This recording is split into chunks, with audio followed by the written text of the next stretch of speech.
Today on CityCast Portland, we're talking about massive rate hikes coming for data centers across our state, where Oregon students are lagging and where they are thriving. Plus, we're opening our mailbag to hear from you, our listeners. I'm your host, Claudia Meza, and with me are Willamette Week reporter and author Brianna Wheeler and our very own executive producer, John Notarianni. Welcome, you two. How's it going? Hey, good morning. I always kind of know it's going to be an explicit episode when we're all on the show together. What are you saying about this combination of personalities? I don't know, John. What am I saying, Brianna? I just know that we got to always tell our post producer to make sure that big E is checked at upload whenever you two rascals are on. It's true. Sorry. Apology accepted. As you both know, I usually kick things off with an opening question so any new listeners can get to know you guys a little better. But on Thursdays, that part of the show is just for our CityCast Portland neighbors.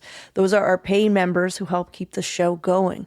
But I don't want anyone else getting upset because we always throw an extra segment on those days because we love all of our listeners. But if you want access to a full weeks of opening questions along with ad-free listening, free merch, invites to member-only events, and more, head over to membership.citycast.fm for all the details. All right, John, you have some updates on Oregon's newest corporate villain, data centers. May they all burn in hell. What is going on now? Yeah, this is sort of a super roster of reporting from local journalists. Monica Samayoa and Dirk Vanderhart at OPB, Gosha Wozniak and Mike Rogaway at The Oregonian, and Garrett Andrews at Willamette Week are all writing about data centers. Electricity just got a lot more expensive for them. The Oregon Public Utility Commission approved a new rate structure for PGE, which is raising electricity rates on data centers by 29.7%. It went into effect yesterday. This is all from the Power Act, which passed last year. We've talked about it on the show before. There was a little bit of a delay in implementing it because this commission wanted to sort of review the plan. They ended up putting in a higher final rate than what had been originally proposed. They jacked it up by about 0.7%. Good. So yeah, this is going to affect projects using more than 20 megawatts of electricity. So data centers, companies like Amazon and Meta and Google are operating data centers in rural Oregon. They're going to be paying it. And it does mean that our rates are going to be going down slightly. The average residential electric bill is going to go down by about 1.3%. This comes in a year when we've seen a lot of pressure about data centers, a lot of real political wrangling, notably from the governor, Tina Kotek. At the beginning of this year, you might remember, she was actually looking into a bill that would expand what are called enterprise tax breaks, which funds major investments in certain parts of the state. Those benefits tend to go to data centers. This is an election year. People hate that. And Kotek has sort of doubled back on that and changed her tune. Has she? Oh, has she? That sent you. Just real quick, yeah. I need you to know, everyone listening, when you're like, oh, hooray, PGE, 1.3 decrease, that equates to about $1.91 less a month. It's insulting. Also, just a reminder that residential electricity rates for PGE specifically have increased by nearly 60% since 2020. So though I'm not no, I don't want my rates to decrease, I'm still 1.3 or whatever. I'm just yeah. Nice. Cool. I have as much generosity of spirit towards that as I have for Governor Kotek no longer being let's wait and see what happens here. Yeah. For the past few years, how she has been with data centers and regulations, because this whole wait and see approach, I feel more so than her actions to stabilize Portland after the pandemic from our still ongoing housing crisis, how she deals with the impending climate disaster that the data centers are pointing us towards, is how her tenure as governor is going to be remembered, because those actions will have wider reaching repercussions that will affect generations to come. And I know you could say that about housing and stuff, but I mean this specifically because she did a lot of hand sitting and a lot of no, come over here, data centers, for a long time, until she's oh, nobody likes this. Oh, shit, they're getting away with a lot. Oh, no, never mind. And I know that it wasn't just her who opened the doors, but she's a big reason why Oregon is a cheap date. Yeah. And that cheap date line that you mentioned, that's actually something that she said last week. Exactly. Right before these new rates went into effect, she came out and said that she's looking into putting even stronger safeguards on data centers. Quote, Oregon needs to stop being a cheap date and making it too easy for them. So, which I thought was pretty funny. Nice. Oh, God. Yeah, someone should I'm do so- something about that. Someone should do something about that, Governor Kotek. 1.3. I'm so mad at both of them. PGE 1.3. Totally. No longer a cheap date. Is that supposed to be like a gimme for us? Is that supposed to excite us? Is that supposed to get us like, oh, yeah, let's rally behind this because my bill is going down $1 after it went up already? Like, what, over $100? Get the fuck out of here. I have maintained such a fierce crush on Tina Kotek, and the way that she is pissing all over that right now. You've been so horny for her. I know. So horny. Not working for Brianna anymore. Divorce. Well, I will, to give Kotek maybe a little bit of credit, she is saying that she's looking into pushing further regulations on data centers. She has an Oregon Data Center Advisory Committee, which is looking into it. Hasn't said exactly what is going to come out of that, but Kotek has said that she wants to continue looking into more pressures on regulating data centers, making sure that the tax breaks are fair, et cetera, et cetera. I mean, and this comes at a time when there is increasing pressure politically in all sorts of areas on that. So despite the stances that Kotek has taken in the past, she is reading the winds and at least paying lip service to the idea of like, oh yeah, we got to get serious about this. And what are we going to do when this AI bubble pops? We just have all these hot-ass, dry-ass, and wet-ass data centers robbing us of our water and air. Punk shows at the data center? Hell yeah! That's exactly what's happening. That's what's up! Yeah, I'm going to pay with my 1.3 decrease. Here's your dollar back, bitches. Yeah, $1.90 shows at the Punk Data Center venue, right? That's what's up. Oh man. Well, as our listeners who've been following this know, we're going to keep an eye on this. We've talked about this possible rate hike. It happened, and so we'll just see. Now we're just going to keep an eye on Governor Kotek and see what she's actually going to do about it. Let's take a quick break here, and when we come back, Brianna is talking through a recent national report ranking Oregon's educational system.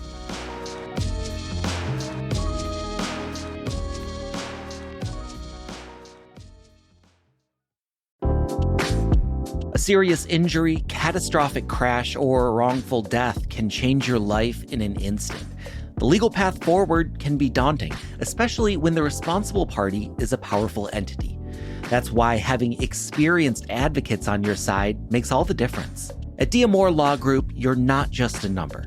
You're someone with a team of attorneys committed to securing you full justice and working to ensure a safer Oregon for all. Led by veteran attorney Tom Diamore, the firm has spent more than 30 years standing up to corporations, negligent drivers, and corrupt organizations, conducting thorough investigations, working with leading experts, and taking cases all the way through trial, all at no cost unless they win.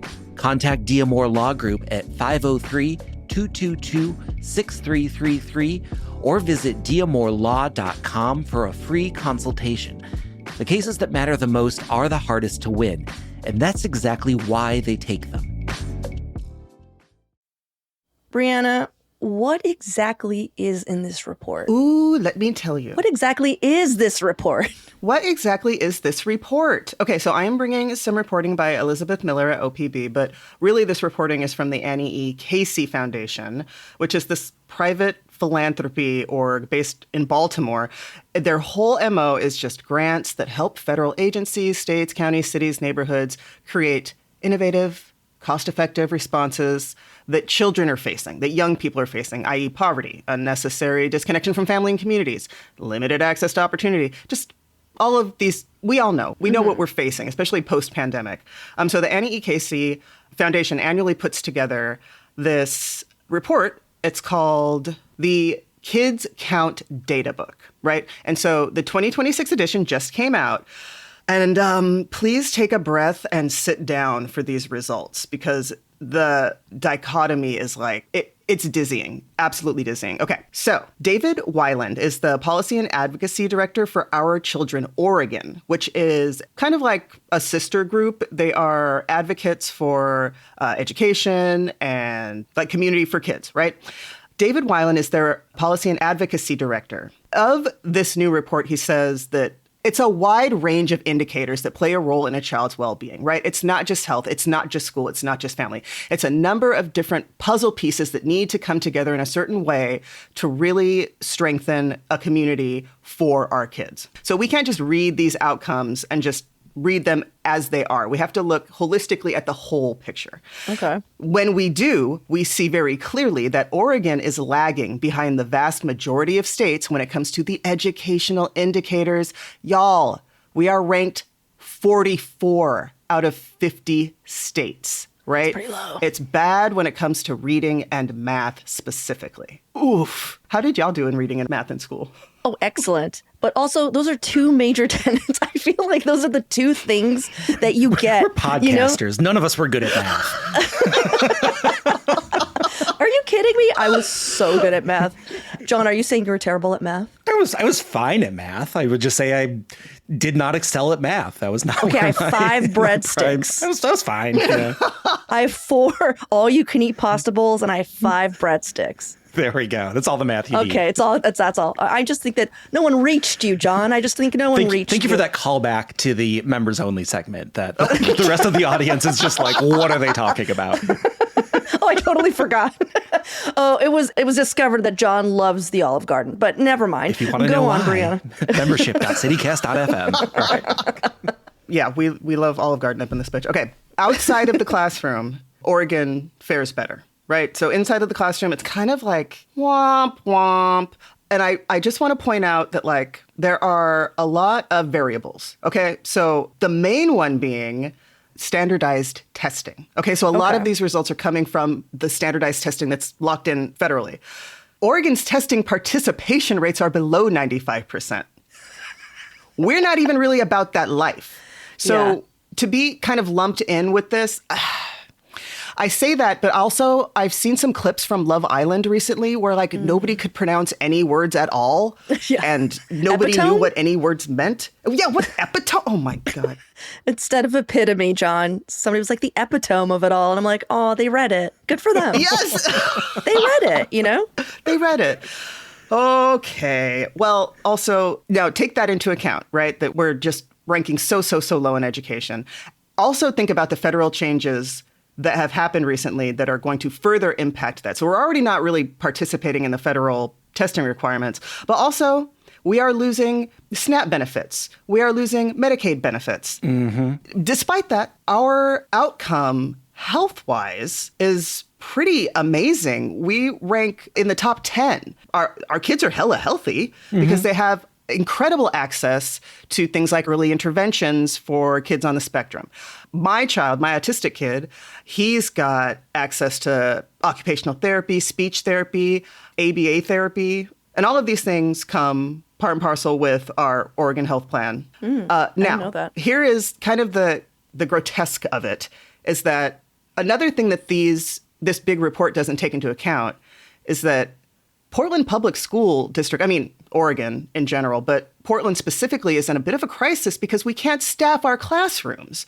The classrooms are overwhelmed. They're understaffed. So, how is that playing in to our literacy and our math success? Now, furthermore, all of these wonderful interventions that we do have access to via our medical plan, there is no crossover allowed. So while I do have access to speech therapy cannot help my child with his English homework, the curriculum that he would bring home from class. Isn't that wild? So despite us having this really radical, robust healthcare system that's for kids and is working great, that lack of crossover I guess it's really spotlighting those holes even more fiercely than this report already spotlit them. Mm-hmm. So that's kind of where we're at. My POV is that I see it. Like, I've seen it in the classroom. I've seen the struggle. I've seen the most caring, the most effective, the most inspirational teachers just kind of throw their hands up like, What can I do when I have zero support from administration, zero support from the state? Meanwhile, these nurses are like climbing over each other in my inbox trying to get, what do you need? What do you need? What can we do? How can we help? What can we do? How can we help? So you see, like, this is kind of what we're facing right now. This is what the parents of Oregon are facing right now. And God, ugly, gross, yeah. But also, fuck, yes, beautiful. Ooh. Do you see it? It's dizzying. It's very dizzying. But like having our kids know how to read is kind of a big deal. You know what's wild? My kid, despite all of this, reads great. Oh, that's like, good. has spent a minimal amount of time in a classroom. But even because, like, it's no joke, the teachers in these classrooms are so amazing. Because, I mean, to stick it out this long and to still be in it, and you're in it for the love of the game at that point. Yeah. So honestly, like, they're in there and they're putting in work. So it's just kind of this blanket kind of result that is being fed into this report. So read it, but don't read too deep into it. Talk to your kids. What are they experiencing in their classrooms? And also, how can you as a parent help? I get emails a lot about the lack of paraeducators in classrooms and how welcoming they are for parents to come in. We can use the parental help. So, something to consider. Yeah. I've been around local journalism for long enough that I've read many an Annie E. Casey Kids Count report, and I always find it sort of like boggling trying to figure out how all the pieces fit together and why this number is here and that number is there. But this one is just so stark. So we're ranked 6th in health and 44th in education, like at polar opposite ends. And like, I'm thinking, like, what can account for that? And the only thing that I'm really seeing is per pupil spending. Where in the lower half of the country, in terms of pure pupil spending, when you actually calculate that as a percentage of income of how much is going towards students, we're like near like 28th or so. So, I mean, money doesn't solve everything. But like, if you look at the states that are at the top of this list, mostly places in the Northeast, they're spending a lot more on each student's education as a society than we are. Right. Yeah. Well, thanks for checking that out, Brianna. I'm sure it's going to come out again and we're going to have another discussion about it. I appreciate always just your kind of like Anger? personal experience about what's going on. Because like John and I do not have any children in the educational system. So whenever these stories hit, we're always just like, is that true? Can someone confirm? Yeah. So it's nice. It's nice to have you on to be like, yep, this is what's happening. Oh, it's so happening. Yeah, well, let's take a quick break here. And when we return, we're diving into our mailbag.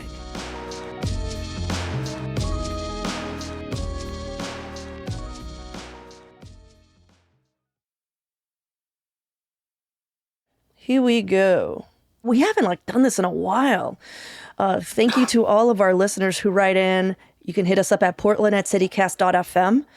This first one here is from Blake M., who wrote in about yesterday's show, where my opening question was about library card benefits that included more than just books. So Barry wrote in, I also wanted to give out a shout out to Fort Vancouver regional libraries across the Columbia.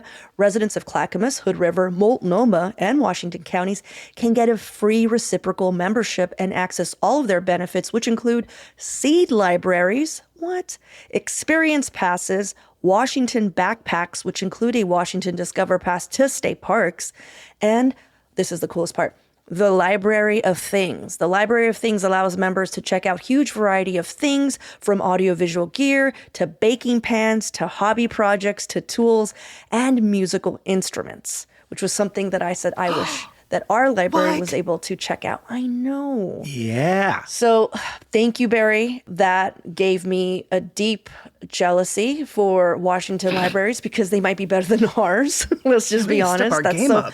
Yeah, seed libraries. Yeah. We need to really step up our game. You can also get reciprocal library cards at other counties' libraries, like Washington County, the Clackamas County is the other one. I forgot the name of it. Nearby counties, but you do have to show up in person and go to get it. You can't just do it online. So you have to make the effort to go out to a regional library, and you can also get a reciprocal membership if you live in Multnomah. Cool. All right, guys. Nick C. wrote in. He was like, hey, guys, I was hoping that I can get a shout out to Overlook Porch Fest. It's happening 7/11 to 12. I think that's this weekend. The festival has local bands, artists that are paired with porches and venues around the neighborhood to put on a variety of free shows. It's a great way to discover local artists and support live music. Also, it's the same weekend as the Mississippi Street Fair, so if you're over the crowds, you can walk, bike over, and check it out. And if that's not enough, it's the same weekend as the Overlook Neighborhood Yard Sale / free sale, so come check it out. Doesn't that sound awesome? Oh my gosh. And Claudia, that is like sort of right in between our two houses. So maybe we should like convene, you from St. John's, me from Humboldt, and like hit the porch fest. Go to Overlook. That sounds like so much fun. Yeah. I'm just bummed that all this cool stuff happened the moment I left Overlook. I used to live, for the longest time, I lived in not only Overlook, but I also lived in Arbor Lodge, which is right next to it. And then like the year that I was like, I'm getting a house in St. John's, like Nick C and his cool family moved in, and all of a sudden cool stuff is happening everywhere. And I'm like, God dang, whatever. You got to show them up. You got to get the St. John's Porch Fest going. You should start a rival Porch Fest. That would be so cool. On the same weekend, just because. All right. Just do it. Just on Claudia's porch. Just on me. Oh my God. Okay. We have a couple notes here about our Angelita Murillo interview. That's District 3 Councilor Angelita Murillo. Ben H. wrote, "Well done. You pressed her enough that she didn't like you anymore by the end of the interview." That's not true. I don't think that's true. But she doesn't hate you, which is the best outcome for both CityCast and the listening audience. It's pretty funny. Scott H. also wrote in, "I really appreciated Claudia's excellent interview with Councilor Murillo. The questions were often tough but fair. Councilors Ryan and Novick have been featured in interviews at other outlets recently, so I feel like this interview provides some much-needed balance in the discourse around City Council. My one note is that I would have liked much more Avatar: The Last Airbender talk. Please consider more Avatar: The Last Airbender content in the future. Maybe a members-only bonus pod," which, Scott, that's going to be just for you, I swear to God. Like, I think it's going to end me and Alex Frayne and possibly Councilor Murillo if she doesn't indeed hate me. One day a week, all Avatar: The Last Airbender on CityCast Portland. Yeah. To the listeners, I'm wondering like how many people are as baffled as I am. I like have no idea what is going on with this show that Claudia is obsessed with. And apparently our District 3 council member is obsessed with and too. Julia. And Julia Fiaioni. And Julia. All right. It's not just me. Come on. Brianna, are you up on the Avatar? Y'all are making me feel so old right now. Oh Yeah. my gosh. That age did the shit out of me. And I don't even really feel like I'm older than y'all. So what? Oh my God. No idea. Ouch. It was on Nickelodeon. It's a great show. Okay. Anyone listening who wants to get into it, do not go and start watching the live action Netflix version. That's not that good. Please just watch the cartoon. I know you're going to feel silly, but it's so much better. Okay. Here we are. We have another note here from a new CityCast Portland neighbor. Pedro G. wrote, "I became a neighbor because I value independent local media, so I wanted to drop a line and let you all know that I appreciate the reporting from City Council and the ongoing budget talks. I moved here from Oklahoma last year and have thoroughly enjoyed the cycling culture and community in Portland. That being said, I want to give a shout out to @CycleHomies on IG. So cool. As a Mexican so far from the border, their inclusive community has been instrumental to me feeling like I belong in this new city. Hope you can all join us on a ride." Definitely want to join them on a ride. Lastly, I wanted to let you know that when I finished the episode, I listened to AC/DC's Back in Black as I went for a walk for your homie Zane. Saludos, Pedro. That's so sweet. That's really sweet. I think the episode he was talking about, I gave a shout out to our dear friend Zane Sparling, who recently passed. And one of the memories we had was that he, in an opening question, stated that his walk-on song would be AC/DC's Back in Black. So I requested that everyone put that on. And Pedro did, so thank you. Last one here, kind of a heavy one here. It's about the Southeast Train problem episode. Molly W. wrote, "I feel personally qualified to weigh in on the Southeast train issues because I lived at Division and 12th for years, and that train became my arch nemesis. I took the Max downtown to work every day, which meant crossing the tracks twice a day. I lost count of how many times I got trapped on the wrong side waiting for a train at a dead stop to move. The longest I recorded was 1.5 hours standing in the pouring rain. Was it usually pouring rain? Yes. Could I see my building and final destination coordination through the gaps in the train? Yes. And you guessed it, after enough of those delays, I became that person who climbed over the train in high heels, no less. As an adult, Fuck yeah. that was my own questionable life choice. But I also saw teenagers and kids doing it all the time. The problem is real. When enough people decide climbing over a train seems like the reasonable option, it's not just a personal responsibility issue, it's an infrastructure issue that needs to be addressed. So true. Random tip, before they moved the offices, the geniuses at Development Now had a bird's eye view of the tracks on 11th and built a website called, I remember this website, Is a Train Blocking 11th? You clicked it and it simply said yes or no. It was absurdly accurate and useful and saved my sanity more than once. Now they're looking for someone with a good view of the tracks to take it over. CityCast, this is your bat signal. And then she linked us to isattrainblocking11th.com. So guys, if anybody is able to take over this website, write in, we'll connect you to the right people. Somebody definitely needs to take over this worthwhile cause. And then she asked us to keep up the good work. And Molly, we will, just for you. Yeah. Oh my gosh. Let's do it. If you're sitting here listening to your CityCast Portland podcast and have a clear view of that intersection, it is your duty. It is your duty to write in. Your civic duty. Be the change you want to see in the world. Portland@citycast.fm. That's right. Well, you guys, thank you so much for sitting with me this morning, going through some headlines, going through some letters. We always appreciate when our listeners write in, tell us what you're thinking. Again, Portland@citycast.fm. Thanks again, guys. You know what? I don't think we had one F-bomb. No, Holy that's not fuck. true. I don't think that's true. There's no way I made it this far. There's no way. But thanks, John. Just doing my part.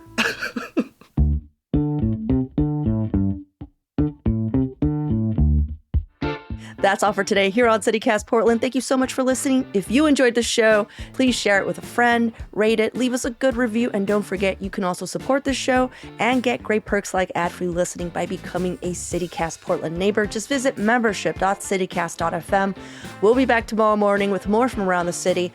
Until then, see you at Slim's or at the Olive Garden, where I'll be teaching John how to add and subtract, divide, and about fractions. How much salad is left?